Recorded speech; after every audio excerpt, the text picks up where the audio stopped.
One of the strongest temptations, either now or in the near future, will be to look at AI primarily as a way to reduce overhead. And every industry report that I read lately seems to promise massive efficiency gains, which naturally makes headcount reduction look like an easy win for short-term profitability. And that might help the numbers this quarter and maybe even this year, but it might also create a serious leadership, talent, and client service problem 5 or 10 years from now. Well, welcome to Legal Marketing Minutes, where I share short bursts of current marketing news and advice. I'm your host, Nancy Myrland. If we haven't met, I'm a marketing and business development advisor. Your time is valuable, so let's get started, okay? Well, the conversation around artificial intelligence and law firms has definitely changed. I was happy to present on AI at the recent Legal Marketing Association International Conference, and part of my slides revolved around what has changed in the last 3.5 years. ChatGPT launched in November of 2022, so what I shared with my audience is that 22 through 25 were the years of experimentation, and that 2026 and going forward are the years of turning that into real business outcomes. In other words, whereas 2022 through 25 were the years of experimentation, we're now in the year and years of expectation. We've moved beyond the initial excitement around simple automation, and we're now facing the realities of long-term integration into law firms and what that should look like. And with that shift comes a more serious set of strategic decisions for you if you are at all responsible for the future of your firm. One of the strongest temptations is to look at AI primarily as a way to reduce overhead. It's a very strong temptation. Every industry report that I read seems to promise massive efficiency gains, which naturally makes headcount reduction look like an easy win for short-term profitability. That might help the numbers this quarter and maybe even this year, but it might also create a serious leadership, talent, and client service problem 5 or 10 years from now. If you want to be forward-thinking about AI, you need to treat AI investments with the same care and discipline you would bring to any other major business decision. That means aligning AI spending with clear business goals, defined use cases, accountability, and measurable outcomes. The risk comes when AI experimentation runs too far ahead of strategy, and software licenses, platforms, pilots, training, integrations, consultants, and compute costs can add up quickly. And if those costs aren't monitored, you can find yourself needing to make sudden mid-year budget corrections. We've seen this happen with companies like Amazon, AWS, and others that have said, go ahead, use all your available tokens, see what you can develop, and let's experiment and get ahead of everyone else on this. You might have heard this referred to as token maxing. If not, you're going to hear that term often in the near future. It's not a great business strategy. The only strategy that exists in token maxing is to maximize tokens, not necessarily strategy. It's similar to the concept of throwing spaghetti at the wall to see what sticks. It's messy and it's not very strategic. It can also create unnecessary internal friction.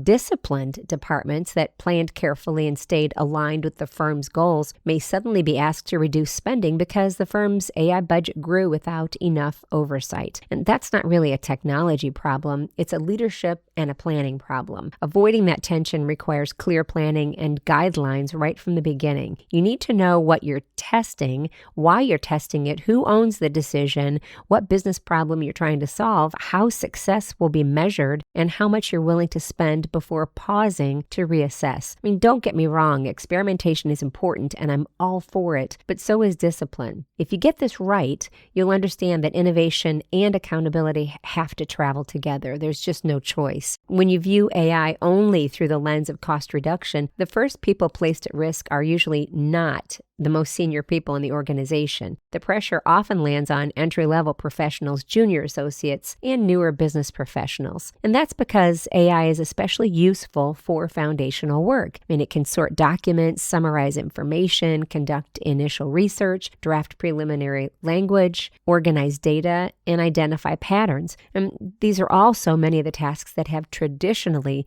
helped junior people learn how to think, analyze, write, spot issues, understand clients, and build their judgment. On a spreadsheet, automating those tasks can make some junior roles look expendable. In real life, that can be a major misstep. Junior roles are not just today's labor. They are also tomorrow's leadership pipeline. And if you dramatically reduce entry-level hiring now, you may not feel the consequences immediately. That's part of what makes this so risky. The short-term savings may look clean, but the long-term impact could be anything but clean. 10 years from now, you could find yourself asking where the experienced mid-level professionals are. Where are the future practice group leaders? Where are the people who understand the firm's clients, culture, systems, service standards, and business model? Where are the next relationship partners, CMOs, COOs, and client service leaders? AI can process data, summarize documents, draft first passes, and find patterns faster than any of us can. And in the future, it will do all of that even better. It will be mind-blowing. But what it cannot do is grow into your next managing partner, practice group leader, client relationship partner,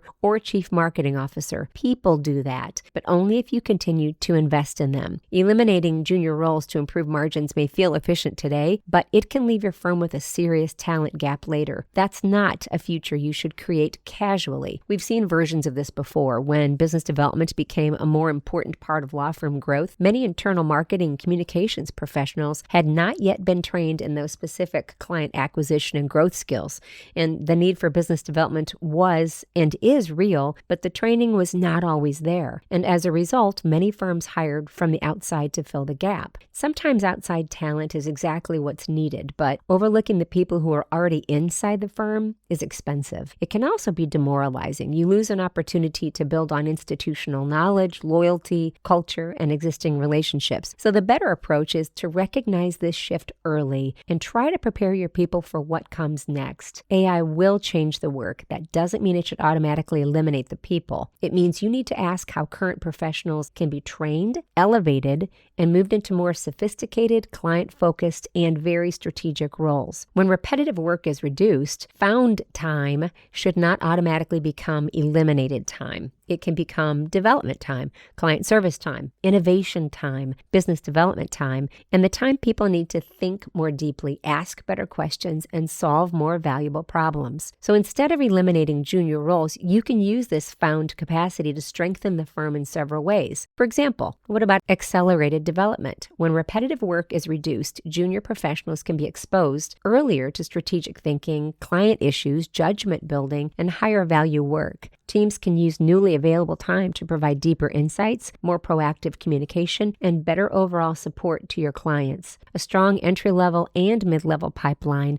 helps ensure the firm has experienced professionals who understand the culture and are prepared to step into leadership roles later. And the true power of AI is not simply that it helps people do the same work faster. The greater opportunity is that it creates room to rethink the work itself. And this is the moment to step back and ask serious questions. What could your firm look like if your smartest people had more time to think? What do your clients need that you have not had the bandwidth to build? What services or insights or experiences could you create for your clients if you used AI to expand your capacity instead of simply reduce your headcount? Those are the conversations worth having. Not because AI is magic. It's not. Not because every tool deserves attention. It does not. But because if you use AI only to reduce expenses, you may miss the larger opportunity right in front of you. AI should help you expand capability, deepen client service, and develop people more intentionally. Yes, there will be roles that change. Yes, there will be tasks that disappear. Yes, you're going to have to make hard decisions. But if you approach this moment only as a cost-cutting exercise, you're thinking too small. AI will create efficiency. That part is already happening. The real leadership question is what you do with that efficiency. Do you use it only to reduce headcount, or do you use it to build stronger professionals, build better client service, smarter systems, and a more resilient firm?